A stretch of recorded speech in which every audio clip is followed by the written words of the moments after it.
तुम्ही सुद्धा उन्हाळ्यात शरीर थंड ठेवण्यासाठी रोज सब्जा खाताय? तर थांबा, सब्जा ब्लाइंडली घेऊ नका, कारण तो सगळ्यांना सूट होईल असं नाही. तर सब्जा नक्की कोणी घ्यावा? ज्यांना ऍसिडिटी, जळजळ याचा भयंकर त्रास आहे. सब्जा पाणी ऍब्झॉर्ब करून त्याचा जेल बनवतो, जो पोटाच्या आतल्या आवरणावर एक प्रोटेक्टिव्ह कोटिंग तयार करून जळजळ शांत करतो.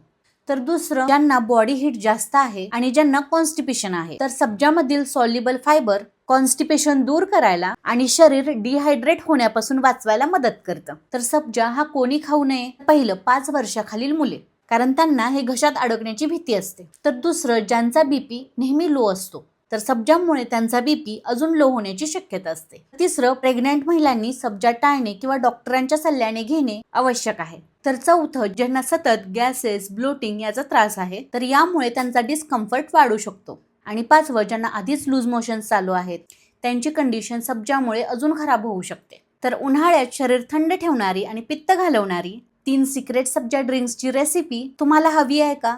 तर आत्ताच कमेंटमध्ये ड्रिंक असं टाईप करा. मी तुम्हाला त्याची डिटेल माहिती नक्की पाठवेन. आणि अशीच वेगवेगळी माहिती जाणून घेण्यासाठी फॉलो करा.